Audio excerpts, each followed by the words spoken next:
कुछ लोगों के द्वारा बताया गया था कि उस रात कुत्ते की भौंकने की आवाज ज्यादा आ रही थी। हर रोज की तरह 25 मई 2025 को भी वही गार्ड बैंक का दरवाजा खोलता है, लेकिन वो जैसे ही दरवाजा खोला उसकी आंखें फटी की फटी रह गई। उसने देखा कि गेट पे बहुत सारे सिंदूर गिरा हुआ था। ये देखते ही वो समझ गया यहाँ कुछ तो गड़बड़ है, तो वो जल्दी से मैनेजर को कॉल लगाया। जब वह गार्ड आगे बढ़कर देखा तो सारे लॉकरों में से सिर्फ एक लॉकर खुला हुआ था। जब वह गार्ड वो लॉकर को पूरी तरह खोल के देखा तो उसके पैर हाथ डर से कांपने लगे, क्योंकि उस लॉकर में से सारा सोना गायब था और एक पुतला रखा हुआ था। ये पुतला कोई ऐसा वैसा पुतला नहीं था। ऐसे पुतला को किसी खास मकसद के लिए यूज किया जाता है, जैसे तंत्र मंत्र, भूत आत्माओं से बात करने के लिए। जब सीसीटीवी चेक किया गया तो उस दिन का कोई फुटेज नहीं दिख रहा था, और जिस लॉकर में से सोने की चोरी हुई थी उस सोने का दाम लगभग 53 करोड़ था। और ये इतनी बड़ी अमाउंट की चोरी अब तक की सबसे बड़ी चोरी थी सोने की। एक भी सुराग न मिलने के कारण लोगों में डर सा बन गया था कि यह चोरी तंत्र मंत्र की है, और अगर नहीं तो सीसीटीवी में दिखा कुछ क्यों नहीं।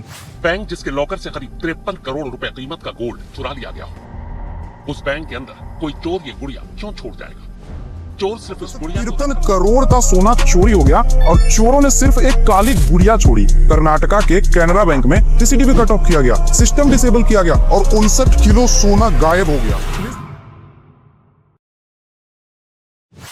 हे गाइस, दिस साइड न्यूजेक्स। तो चलिए बात करते हैं दुनिया की सबसे बड़ी मिस्टीरियस चोरी के बारे में, जो 25 मई 2025 को कर्नाटक के केनरा बैंक से हुई है। देखिए, इस मोमेंट पे हर कोई कंफ्यूज था, कौन आया, कैसे आया और कैसे सोना लेकर गया, क्योंकि ना ही सीसीटीवी फुटेज में कुछ मिल रहा था और ना ही कोई प्रूफ मिल रहा था। आधे लोग को तो यहाँ तक विश्वास हो गया था कि ये कोई जादू टोना है, क्योंकि वहाँ पे एक पुतला रखा हुआ था। लेकिन आपको पता होगा कि पुलिस जादू टोना पे विश्वास नहीं करती, और वो कोई सुराग खोजने लगा। और वो बोलते हैं ना कि चोर कितना हो सातिर क्यों ना हो, कोई ना कोई सुराग छोड़ ही देता है। हुआ कुछ ऐसा था कि पुलिस ने तुरंत एक्शन लेते हुए 8 टीम बनाई। कोई वहाँ का स्टाफ का लिस्ट देख रहा था, तो कोई ग्राहकों के जानकारी ले रहा था कि कितने लोग उस दिन बैंक में आए थे, तो एक टीम ट्रैफिक के सारे चीजों को देख रहा था। लेकिन जो सबसे कारगर साबित हुआ वो था सीसीटीवी फुटेज का टीम, जो अलग अलग जगह को सीसीटीवी चेक कर रही थी। उसमें नोटिस किया गया था कि एक कार चोरी के पहले भी वहीं था और चोरी के बाद भी वहीं पे था। मतलब कि चोरी के पहले आया और चोरी के बाद भी एक बार आके वो चला गया। और इसी शक के तौर पर पुलिस ने उस कार का नंबर का डिटेल निकलवाया। जैसे ही उस कार का मालिक का नाम पता चला, तब यहीं से सब कुछ क्लियर हो गया। दरअसल उस कार का मालिक का नाम विजय कुमार था, और सबसे बड़ी बात ये थी कि विजय कुमार वहाँ के पूर्व मैनेजर था उस बैंक का। और इसी शक के आधार पर उसे जांच पड़ताल किया गया। बस होना क्या था, पुलिस के डर से वो सब कुछ अपने आप उगल दिया। उसने बताया था कि